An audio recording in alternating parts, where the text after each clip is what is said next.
Bismillahirrahmanirrahim. Hari ini kita masuk di materi produk hukum peradilan agama ya. Produk hukum peradilan agama. Jadi masalah nanti klinis mata kuliah ini kita perlu konfirmasi juga ke kampus apakah sama dengan mata kuliah hukum acara peradilan agama ini, atau di semester 7 ada mata kuliah khususnya praktek peradilan. Seharusnya ada ya, tapi nggak tahu ya kalau jumlah kalian apa ya kan, belum terlalu ramai. Iya, yang aktif kan kedua, yang lainnya pun apa. Tapi kalau sekedar nanti mau tahu jalur jalannya peradilan, kita bisa minta surat apa, kita lakukan di semester ini aja. Kapan kalian ada waktu, kita ikuti aja 3 kali sidang dengan membuat laporan aja.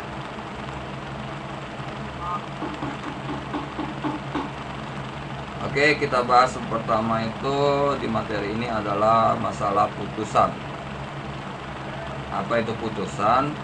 Putusan ialah keputusan pengadilan atas perkara gugatan berdasarkan adanya sengketa. Ya. Jadi putusan itu sumbernya dari gugatan atau permohonan yang dilakukan oleh penggugat ataupun pemohon di awal pembahasan kita yang lalu.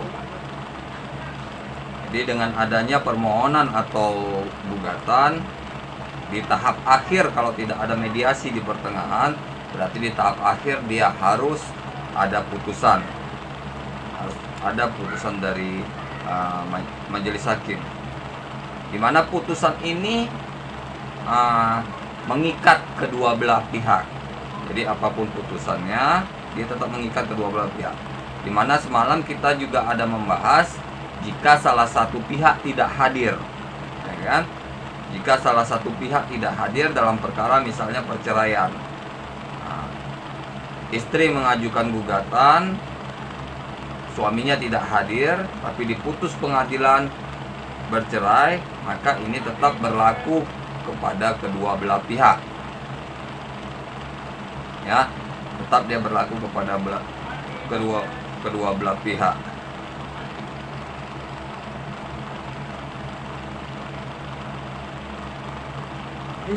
Ya ambil aja, udah bayar, ambil aja.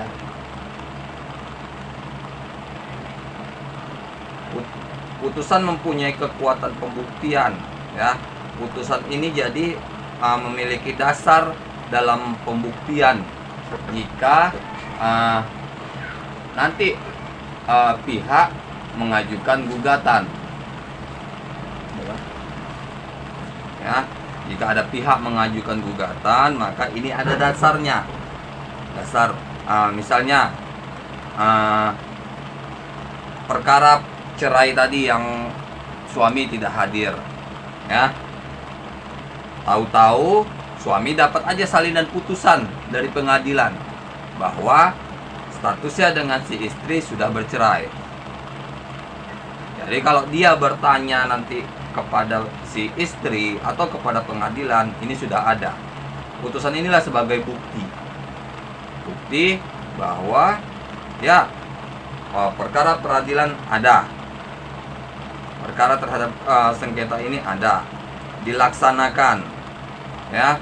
Pihak suami sudah dipanggil secara layak sebanyak 3 kali, akan tetapi tidak juga datang ya.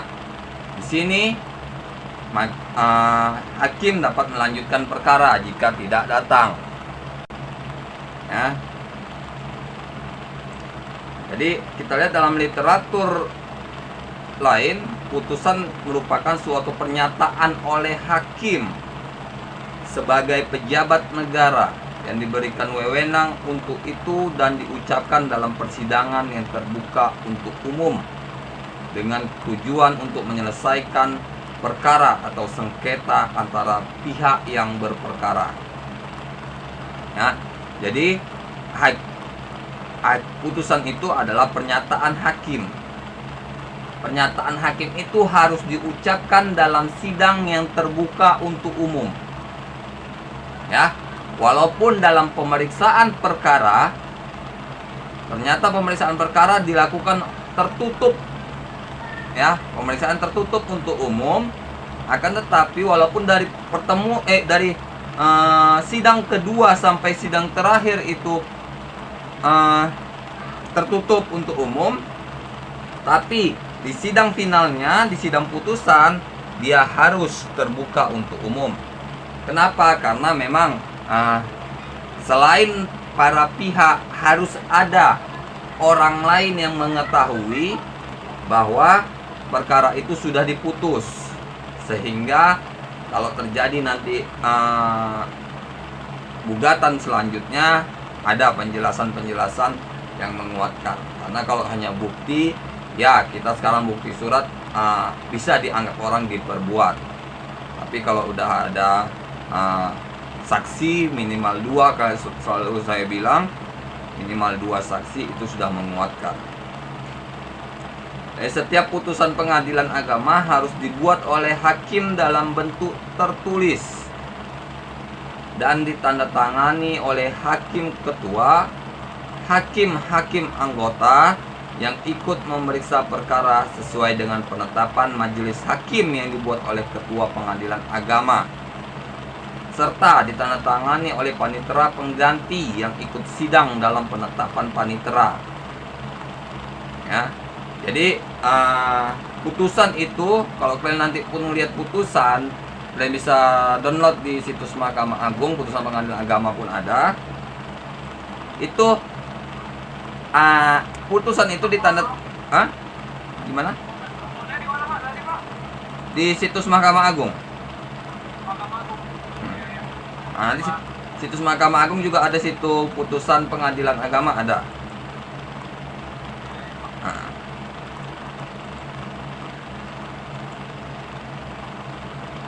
Jadi putusan-putusan itu nanti ada, kalau yang diupload ke media internet seperti situs Mahkamah Agung itu tertanda ya, tidak memang produk-produk hukum seperti putusan itu tidak ada tanda tangan basahnya. Tapi kalau kita minta di pengadilan agama misalnya, itu ada tanda tangan basahnya, karena itu dalam bentuk fotokopian kalau kita minta perkara di sana. Nah, jadi itu harus ditandatangani oleh hakim ketua, para hakim anggota, dan juga panitera. Dan mereka ini adalah susunan yang sudah ditetapkan oleh pengadilan, yang sudah ditetapkan oleh ketua pengadilan agama. Ya, kalau ada pergantian, ada dia surat pergantiannya.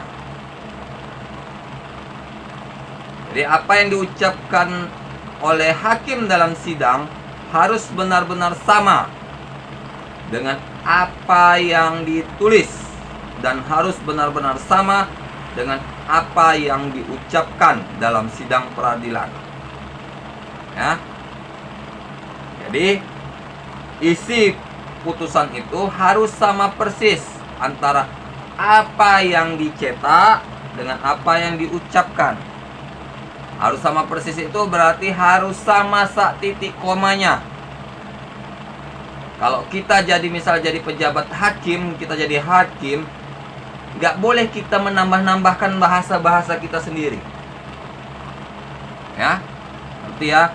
Kadang kan kalau kita membaca sesuatu bisa kita tambah-tambahkan, kita analogikan, kita tafsirkan dengan bahasa-bahasa kita sendiri. Tapi ini tidak boleh. Apa yang tertera yang ditulis dalam putusan, itulah yang harus kita ucapkan.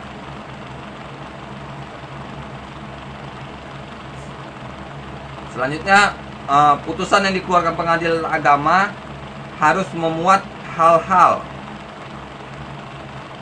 Ya, ini dalam materi, bentuk, dan isi putusan. Yang pertama, kepala putusan. Putusan harus memuat kepala putusan yang meliputi kata-kata putusan. Ya. Jadi kalau kalian buka nanti di misalnya di situs Mahkamah Agung itu kepalanya pasti putusan. Putusan nomor sekian sekian sekian garing sekian sekian sekian garing Pengadilan Agama Medan misalnya. Itu tetap di atasnya ada keputusan. Selanjutnya kemudian diikuti di bawahnya dengan nomor putusan yang diambil dari nomor perkara. Tadi di awal kita sudah yang lalu kita sudah melakukan pendaftaran, kita dikasih nomor perkara. Itu nanti bisa jadi nomor putusannya. Setelah nomor perkara, lalu dilanjutkan dengan kalimat Bismillahirrohmanirrohim. Ya, ini sesuai dengan ketentuan pasal 57 ayat 2 Undang-Undang nomor 7 tahun 1989. Setelah kata Bismillahirrohmanirrohim, kemudian dilanjutkan dengan kalimat demi keadilan berdasarkan ketuhanan yang Maha Esa. Ya, jadi tetap harus ada kata-kata. Ini saya rasa di semua produk putusan pengadilan ini ada kata-kata demi keadilan berdasarkan ketuhanan yang Maha Esa. Selanjutnya yang kedua, harus ada memuat nama pengadilan dan jenis perkaranya. Jadi kalau kalian lihat putusan itu nanti setelah Bismillahirrahmanirrahim berdasarkan ketuhanan yang Maha Esa itu ada pengadilan agama. Pada pengadilan agama ini di sini. Ada pengadilan agama ini, kotanya di mana, itu harus disebutkan. Ada juga nanti menyebutkan jenis perkaranya, memeriksa perkara, misalnya perkara sengketa waris atau perkara perceraian. Nah, jadi seperti itu, misalnya pengadilan agama Surakarta atau pengadilan agama Medan yang memeriksa perkara gugat cerai pada pengadilan tingkat pertama. Ya, tetap disebutkan tingkat pertama. Jadi nanti kalau kita baca putusan PT-nya ada tingkat banding. Jadi walaupun sudah tahu PN itu tingkat pertama, tetap harus disebutkan. Yang ketiga ada identitas para pihak. Identitas para pihak minimal harus mencantumkan nama, alamat, umur, agama, serta dipertegas dengan status para pihak sebagai penggugat dan tergugat. Jadi kalau kalian lihat putusan pengadilan agama itu ada para pihaknya, penggugat melawan tergugat.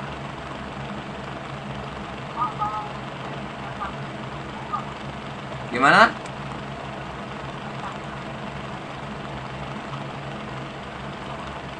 Nggak kedengaran suaramu, nggak jelas.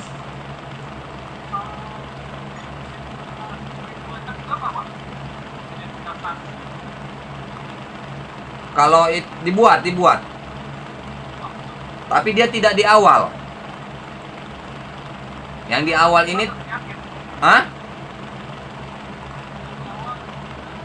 kalau yang di awal, kalau kalian buka putusan di halaman pertama itu pasti identitas penggugat dan tergugat.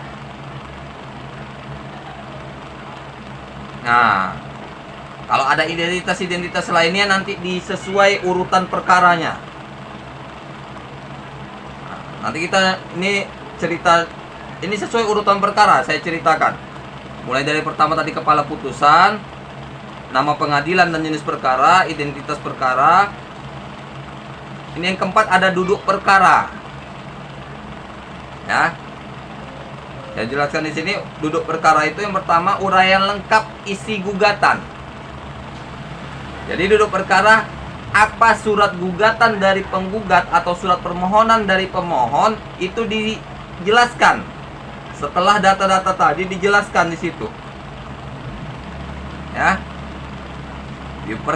Di putusan itu juga dinyatakan dalam sidang ini dihadiri oleh para pihak atau hanya salah satu pihak. Ya. Yang ketiga, di putusan ini juga harus disebutkan bagaimana status upaya damai yang dilakukan oleh pihak pengadilan. Ya. Kan ada upaya damai ini yang dilakukan para pihak yang dilakukan pihak pengadilan terhadap para pihak. Nah, maka itu harus dijelaskan apakah upaya perdamaiannya berhasil atau tidak. Berhasil dalam rangka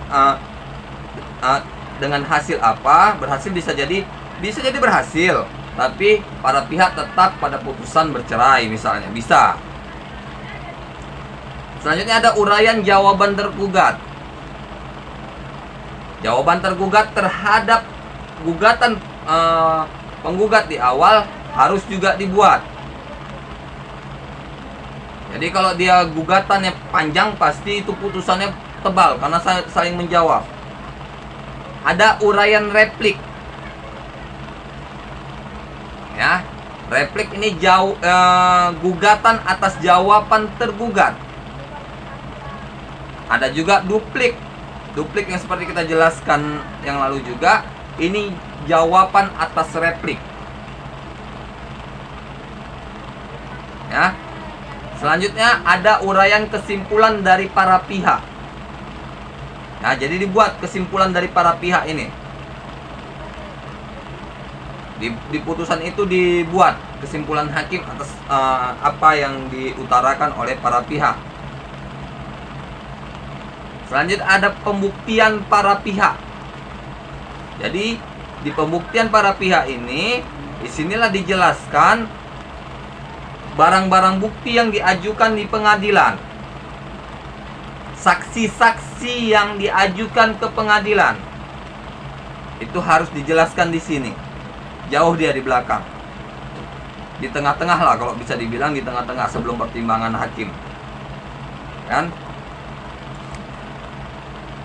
Selanjutnya setelah pembuktian itu ada pertimbangan hakim. Ya, jadi setelah keterangan saksi itu ada biasanya di bawahnya itu ada pertimbangan hakim. Nah, putusan hakim juga harus memberikan pertimbangan hukum terhadap perkara yang disidangkannya. Nah, putusan hakim harus memberikan pertimbangan hukum terhadap perkara yang disidangkannya. Jadi hakim itu harus memberi gambaran terhadap perkara itu menurut penafsiran dia. Ya, jadi hakim-hakim ini harus orang-orang yang cerdas. Karena bisa jadi dia membuat hukum sendiri terhadap suatu perkara.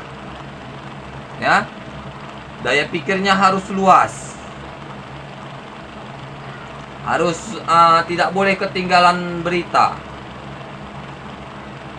Undang-undang selalu diupdate yang terbaru. Berita-berita selalu dilihat untuk menambah pengetahuannya. Pertimbangan hukum biasanya dimulai dengan kata-kata menimbang. Ya, jadi kalau kalian lihat di putusan itu ada nanti kata-kata. Pertama judulnya biasanya ada tuh tentang pertimbangan hukumnya, menimbang. Jadi nanti kalaupun dari kata menimbang ini, koma selanjutnya itu dia balik ke perkara-perkara, menimbang atas gugatan ini.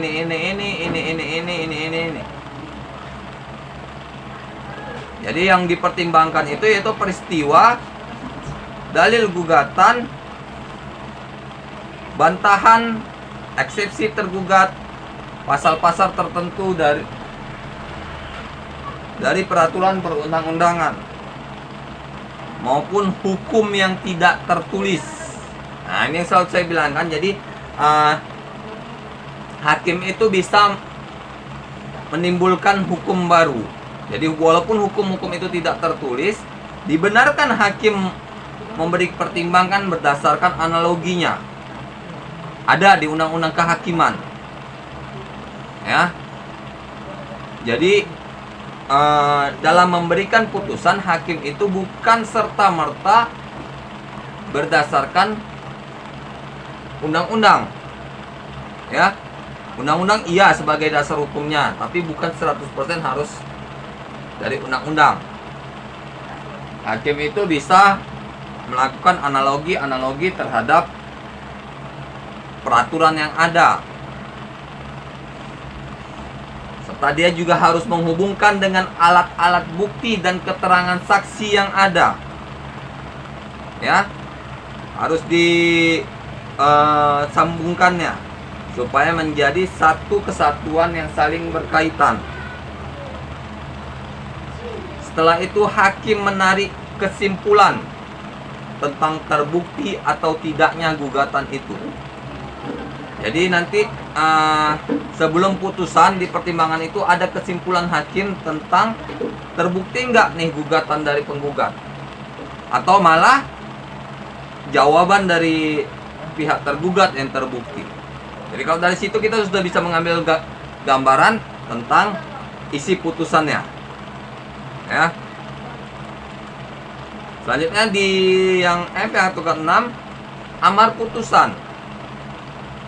Amar putusan merupakan isi dari putusan itu sendiri. Jawaban petitum, surat gugatan yang diajukan oleh penggugat.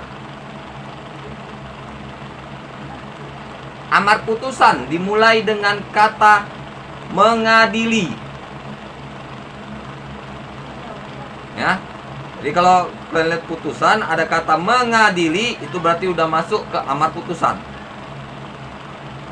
Selanjutnya diikuti petitum berdasarkan pertimbangan hukum dari hakim, yang di dalamnya diuraikan hal-hal yang dikabulkan dan hal-hal yang ditolak atau tidak diterima. Jadi hal-hal yang kenapa dikabulkan, kenapa ditolak, itu harus dijelaskan oleh hakim. Ya, hakim nggak bisa semerta-merta juga mengatakan ya perkara ini saya kabulkan, ya perkara ini saya tolak. Tapi harus dijelaskan kenapa dikabulkannya atau kenapa ditolaknya. Makanya saya selalu bilang kalau hakim itu harus orang-orang yang pintar. Dalam menyusun amar putusan, hakim itu harus memperhatikan hal-hal. Yang pertama, putusan itu harus bersifat tegas dan lugas. Jadi kalau kalian baca nanti putusan, bahwa putusan itu tidak ada yang bertele-tele. Selalu dia langsung ke pokok permasalahan, dikasih pertimbangan hukumnya, putusannya. Putusan itu juga terperinci dan jelas maksudnya, tidak samar-samar. Jadi putusan itu harus betul-betul jelas. Jadi kata yang kita keluarkan sebagai hakim, kalau kita menjadi hakim, kata yang kita keluarkan tidak boleh menimbulkan pertanyaan atau analogi dari pihak lain. Ya. Ya, dia harus betul-betul katanya itu jelas. Kadang kan ada orang yang buat itu kata-katanya bisa bercabang. Nah, jangan, tetap dia harus jelas, padat, langsung dia ke perkaranya. Yang ketiga, memperhatikan sifat dari putusan yang akan dijatuhkan. Apakah konstitutif, deklaratory, atau kondemnatory. Nah, jadi sifatnya itu, sifat dari putusan itu gimana? Apakah berdasarkan undang-undang yang ada, atau hakim mengambil dari undang-undang tapi berdasarkan pertimbangannya sendiri? Ya, jadi memberikan putusan berdasarkan analoginya. Itu harus ditulis secara ringkas, padat, dan terang. Jadi contohnya ini seperti yang kalau saya bilang, contoh nyata di Indonesia ini, itu pada kasus bom Bali atau bom pertama kali di Indonesia. Itu tahun 2005 kalau nggak salah, saya lupa, 2005 atau 2004. Jadi saat itu belum ada undang-undang terorisme, ya. Jadi para pelaku itu ditangkap dan disidangkan itu 1 tahun setelah melakukan tindakan, melakukan perbuatan. Jadi saat dia disidangkan, ada undang-undang mengatur tentang terorisme. Jadi kalau kalian lihat undang-undang terorisme pertama, kalau nggak salah tahun 2008 kalau nggak salah, atau 2007. Nah, di situ keluar undang-undang terorisme. Pada saat itu jaksa menuntutnya dengan undang-undang terorisme. Tapi penasihat hukum membantahnya karena perbuatan para terdakwa melakukan bom Bali dilakukan sebelum undang-undang dikeluarkan.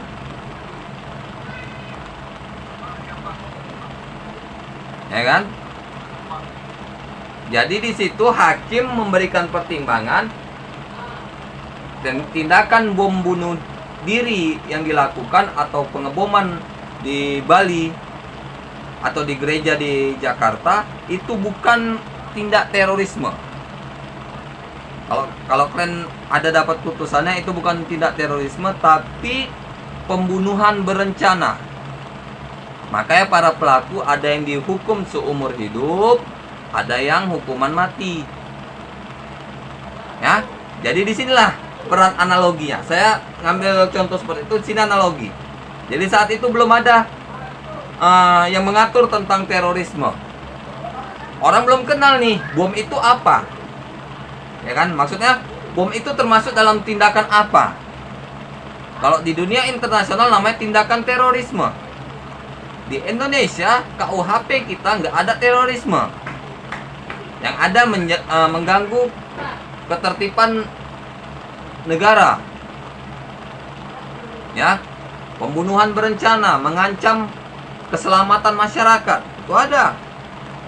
Tapi kalau terorisme tidak ada, makanya bisa dianalogikan. Jadi seperti itu juga kalau di pengadilan agama. Jika suatu perkara tidak ada, belum terlalu jelas hukumnya, kita sebagai hakim, kalau kita menjadi hakim, kita sebagai hakim, kita analogikan.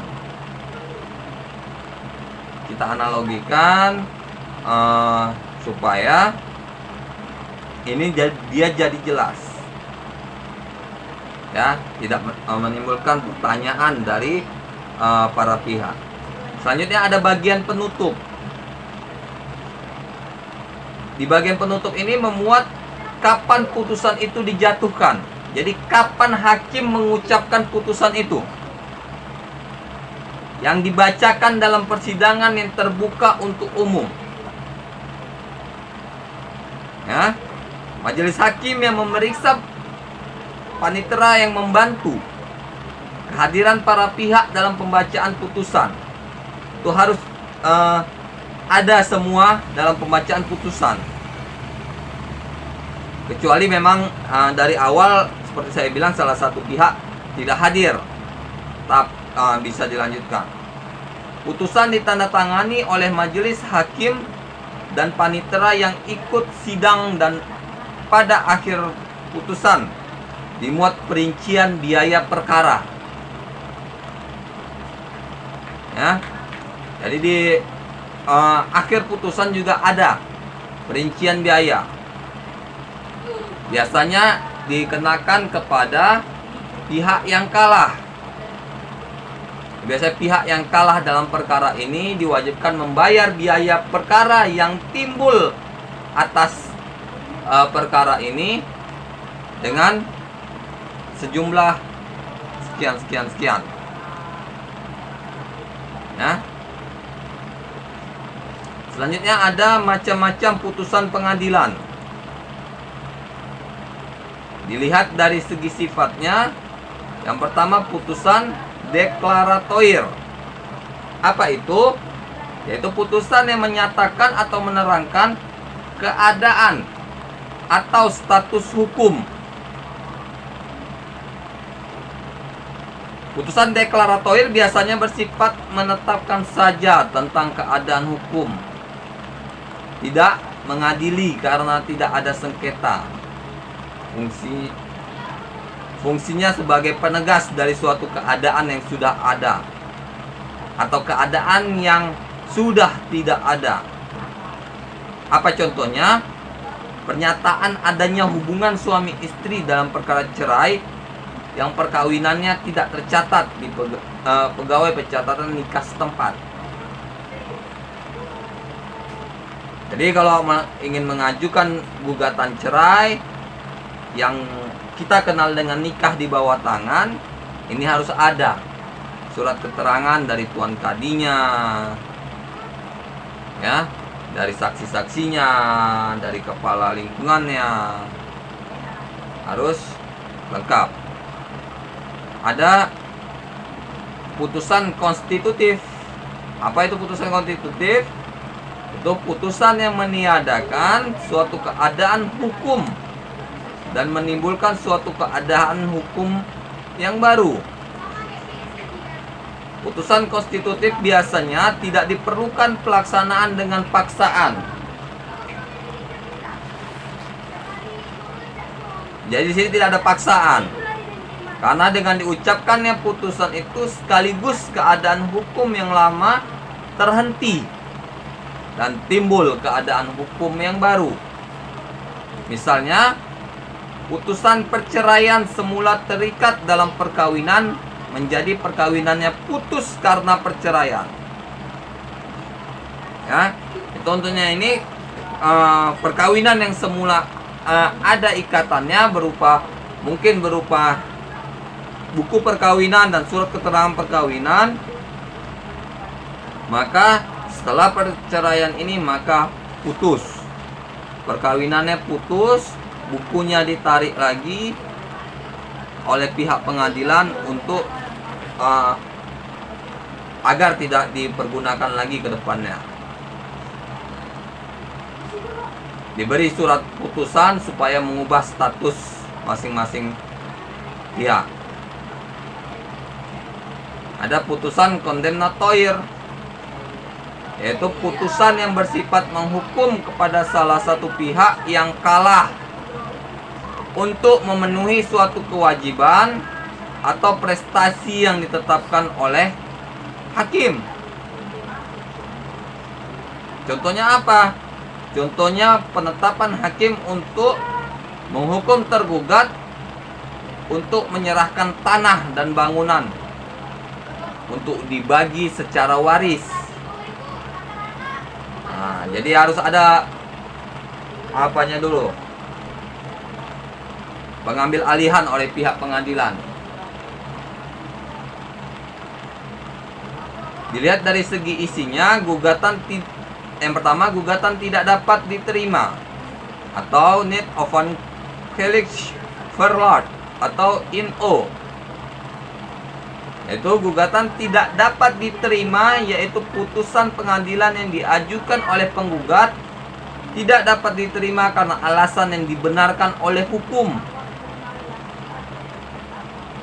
Apa alasannya itu? Yang pertama, gugatan kabur atau tidak jelas, atau bahasa hukumnya obscure libel. Selanjutnya, gugatan tidak berdasarkan hukum atau melawan hak.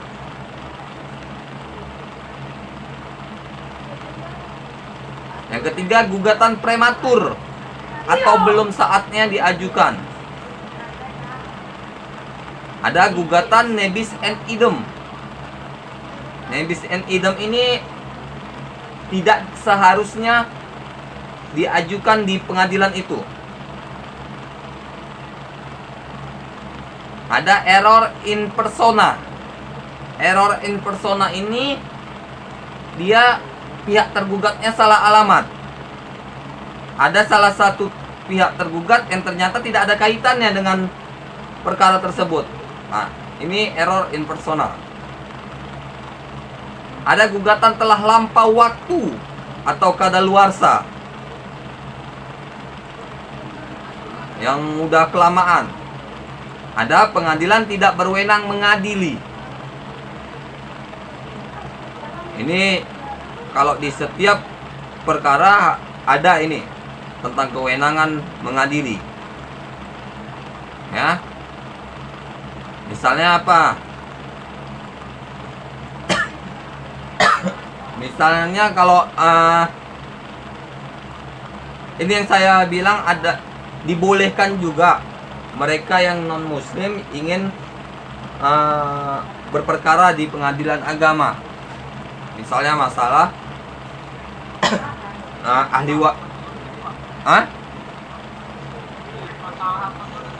harta gonogini atau warisan. Tapi para pihak harus keduanya setuju. Jangan hanya salah satu. Ya kan? Pihak suami setuju, pihak istri setuju. Jadi tidak menjadi bisa. Bisa. Karena kalau dari hukumnya pastinya berbeda. Jatuh kemana pasti berbeda. Tapi itulah jarang yang ada kalau non muslim ke pengadilan agama. Karena apa? Karena menjatuhkan kedua belah pihak sama-sama setuju kalau di pengadilan agama. Karena kalau di pengadilan agama pasti pihak laki-laki dari yang non muslim lebih dirugikan. Tapi kalau di pengadilan negeri pihak perempuan dari non muslim juga lebih dirugikan. Makanya mereka yang non muslim ini yang mau kemana berdasarkan kesepakatan mereka juga. Jadi putusan ini ada juga gugatan dikabulkan. Apa itu gugatan dikabulkan? Apabila penggugat dapat membuktikan secara sah dan meyakinkan dalil-dalil gugatannya. Jadi kalau kita sudah mengajukan gugatan, kita sebagai kuasa hukum dari klien kita, dari penggugat, kita juga harus membuktikan gugatan itu kebenarannya. Jadi bukan hakim mencari kebenaran dari gugatan para pihak. Jadi kalau kalian tidak buktikan gugatan kalian itu benar, maka hakim bisa menolak gugatan kalian. Gugatan dapat dikabulkan sebagian, juga dapat dikabulkan keseluruhannya. Jadi kalau kalian lihat nanti putusan pengadilan itu ada gugatan dikabulkan sebagian, hanya pada bagian-bagian ini. Ada kalanya juga suatu gugatan dikabulkan oleh pengadilan tetapi tidak dapat dilaksanakan atau dieksekusi dikarenakan adanya kelemahan dalam mencantumkan amar putusan, terutama tentang amar condemnatoir. Jadi jika tidak ada perintah eksekusi di putusan itu, maka lemah untuk melakukan eksekusi. Ya. Tetap kalau memang harus ada eksekusi,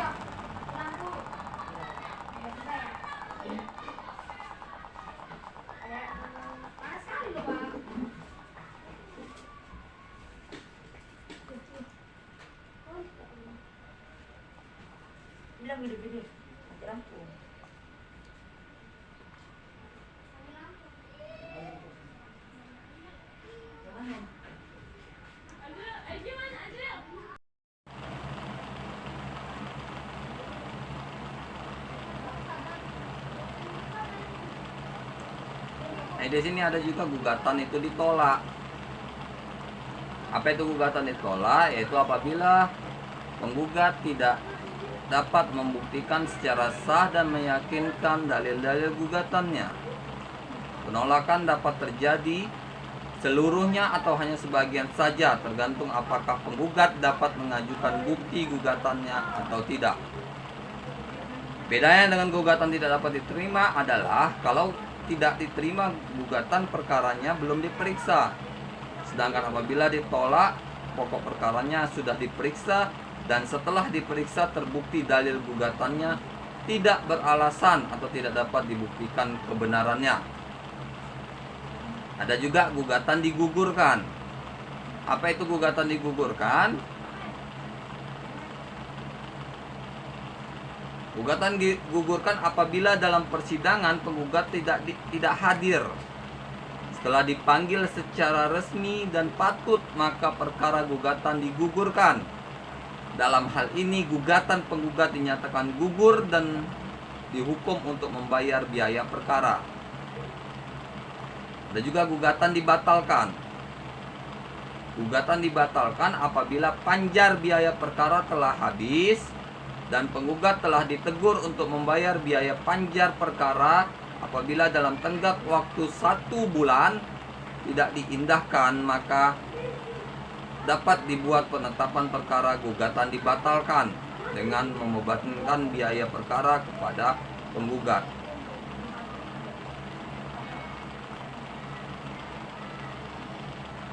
Putusan juga bisa dilihat dari jenisnya. Yang pertama, putusan sela.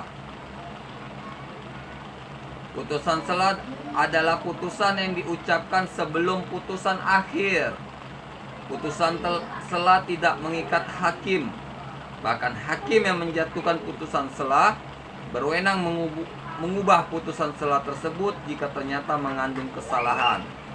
Putusan sela yang diambil oleh hakim bertujuan untuk memungkinkan atau mempermudah jalannya pemeriksaan perkara selanjutnya. Putusan ini harus diucapkan di dalam persidangan, tidak dibuat secara terpisah, tetapi ditulis dalam berita acara persidangan. Misalnya, putusan terhadap tuntutan proporsional.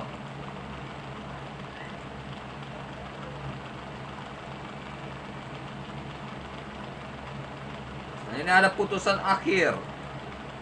Putusan akhir adalah suatu pernyataan dari hakim sebagai pejabat negara yang diberikan wewenang untuk itu. Diucapkan dalam persidangan dan bertujuan untuk mengakhiri atau menyelesaikan perkara atau sengketa antara para pihak yang berperkara dan ditujukan kepada pengadilan. Selanjutnya ada kekuatan putusan. Putusan pengadilan mempunyai 3 kekuatan, yaitu kekuatan mengikat atau bindenskraft, kekuatan bukti, dan kekuatan eksekusi.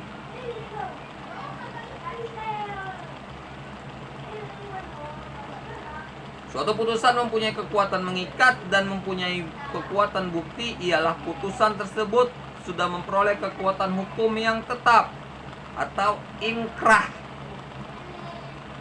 Suatu putusan dikatakan inkrah apabila upaya hukum seperti verzet, banding, kasasi tidak dipergunakan dan tenggang waktu untuk upaya hukum tersebut sudah habis atau telah mempergunakan upaya hukum tersebut dan sudah selesai. Upaya hukum terhadap putusan yang telah inkrah tidak ada lagi kecuali permohonan peninjauan kembali ke Mahkamah Agung, tetapi hanya dengan alasan-alasan yang sangat tertentu sekali. Putusan yang sudah inkrah dapat dimohonkan peninjauan kembali ke Mahkamah Agung, tidak terhalang untuk eksekusi sehingga dikatakan mempunyai kekuatan eksekusi. Suatu putusan dikatakan mempunyai kekuatan bukti, misalnya putusan cerai karena mempunyai bukti otentik terjadinya cerai. Selanjutnya ada di sini produk dari pengadilan agama itu penetapan.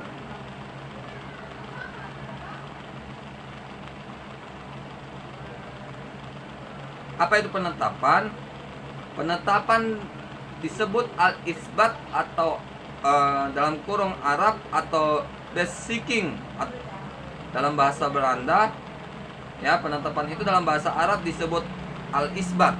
Itu yang sering kita dengar, isbat 1 Ramadan, isbat 1 Syawal. Itu penetapan. Isbat itu penetapan. Atau kalau dalam bahasa Belanda dia berarti best seeking. Penulisannya best, CHIKING, yaitu produk pengadilan agama dalam arti bukan peradilan yang sesungguhnya, yang diistilahkan jurisdictio voluntaria. Dikatakan bukan peradilan yang sesungguhnya karena di sana hanya ada permohonan yang memohon untuk ditetapkan tentang sesuatu, sedangkan ia tidak perkara dengan lawan. Dalam literatur lain, penetapan adalah salah satu produk pengadilan agama dalam memeriksa, mengadili, dan menyelesaikan perkara. Penetapan merupakan keputusan atas perkara permohonan. Penetapan bertujuan untuk menetapkan suatu keadaan atau suatu status tertentu bagi diri pemohon. Amar putusan dalam penetapan bersifat deklaratoir, yaitu menetapkan atau menerangkan saja. Penetapan mengikat pada diri pemohon dan penetapan tidak mempunyai kekuatan eksekutorial. Jadi penetapan ini lebih kepada permohonan yang diajukan oleh pemohon. Nah, ini permohonan cerai yang dilakukan oleh pihak istri.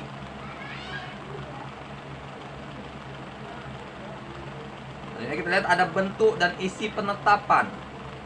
Bentuk dan isi penetapan hampir sama dengan bentuk dan isi putusan, namun terdapat sedikit perbedaan.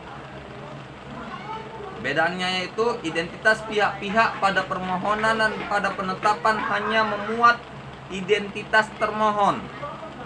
Kalaupun dibuat identitas termohon, akan tetapi termohon bukanlah pihak, tidak akan ditemukan kata-kata berlawanan dengan, seperti yang ada pada putusan umumnya. Tidak ada ditemui kata-kata tentang duduk perkara, seperti pada putusan, melainkan langsung diuraikan pada permohonan pemohon. Amar penetapan bersifat deklaratoir atau konstitutoir. Kalau ada putusan didahului kata-kata memutuskan, maka pada penetapan dengan kata-kata menetapkan. Biaya perkara selalu ditanggung oleh pemohon, sedangkan pada putusan dibebankan pada salah satu pihak yang kalah atau ditanggung bersama-sama oleh pihak penggugat dan tergugat, tetapi dalam perkara perkawinan tetap selalu kepada penggugat atau pemohon. Dalam penetapan tidak mungkin ada rekonvensi atau intervensi atau free swearing. Kekuatan penetapan, putusan mempunyai 3 kekuatan dan berlaku untuk pihak-pihak maupun untuk dunia luar atau pihak ketiga. Tetapi penetapan hanya berlaku untuk pemohon sendiri, untuk hal warisnya, dan untuk orang yang memperoleh hak daripadanya. Contoh penetapan seperti pengesahan nikah bagi keperluan pensiunan pegawai negeri sipil dari suami istri yang tidak ada sengketa antara keduanya, tetapi dulu-dulunya mereka kawin belum begitu tertib pencatatan nikah sehingga tidak mempunyai akta nikah. Nah, inilah penjelasan kita produk dari pengadilan agama. Ya, lebih dan kurang saya mohon maaf. Selamat menonton di video-video kami. Berikan komentar terbaik. Berikan komentar Anda ingin dijelaskan masalah apa terkait hukum dan komunikasi, silakan ditanyakan di kolom komentar, sebisa mungkin kami jelaskan. Materi-materi pelajaran sekolah juga bisa kami jelaskan. Di komentar kalian ingin dijelaskan tentang apa, bantu channel ini agar terus berkembang dengan like, subscribe, dan komen, serta aktifkan loncengnya supaya mendapatkan ilmu-ilmu yang baru yang selalu kami update setiap minggunya. Lebih dan kurang saya mohon maaf. Billahi taufiq wal hidayah. Assalamualaikum warahmatullahi wabarakatuh.